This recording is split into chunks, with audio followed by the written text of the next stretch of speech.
আমার জানার বিষয় হলো, আমরা তো জানি যে আল্লাহ তাআলা সকল জীবকে জোড়া জোড়া সৃষ্টি করেছেন, কিন্তু তাহলে কি আল্লাহ তার জোড়া সৃষ্টি করেন না? দয়া করে জানাবেন ভাই।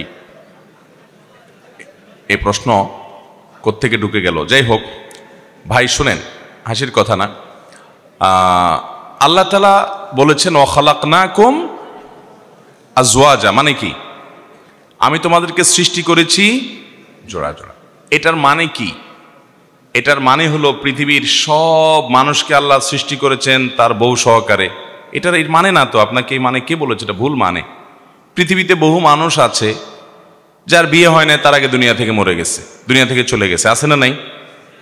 বহু মানুষ দুনিয়াতে এসেছেন, বিয়ে হয় নাই, তার আগে তিনি দুনিয়া থেকে চলে গেছেন।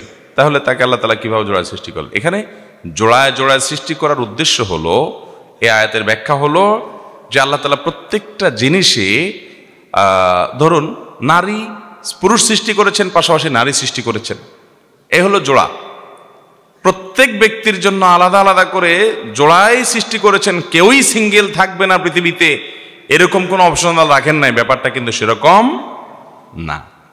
যদিও মানুষ বৈবাহিক জীবন যাপন করা, এটাই হলো সুন্নাহ, এটাই নবী রাসূলগণের আদর্শ, আমাদের নবী সাল্লাল্লাহু আলাইহি ওয়াসাল্লামের সুন্নাহ। তিনি বলেছেন আন-নিকাহু মিন সুন্নতি, বিবাহ এটা আমার সুন্নাহ, আমার আদর্শ। যে ব্যক্তি এই সুন্নাহকে এড়িয়ে যাবে, আমার সুন্নাহকে যে ব্যক্তি এড়াবে, সে আমার উম্মত হতে পারে না।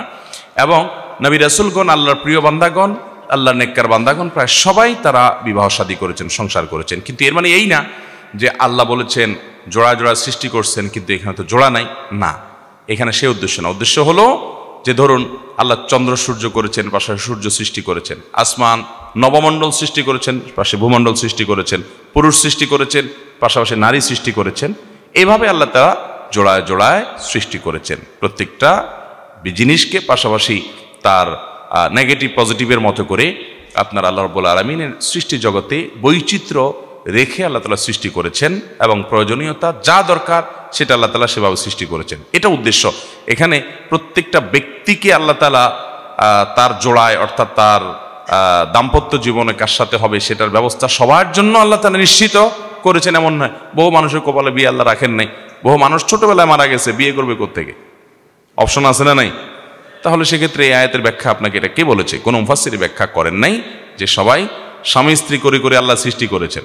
তো পিচ্ছি যে মারা গেছে, মায়ের পেট থেকে দুনিয়াতে আসার পর 10 দিন পরে, 20 দিন পরে, 1 মাস পরে, তার কথা। অন্য আরো তো অনেকেই আছে এরকম, একবার মানে নির্দিষ্ট করে তার কথা যদি বলি, তো তাকে আল্লাহ তাআলা জোড়া সৃষ্টি করেছে কিভাবে? সেটা আপনি ওই ব্যারিস্টারে যাওয়া লাগে কেন?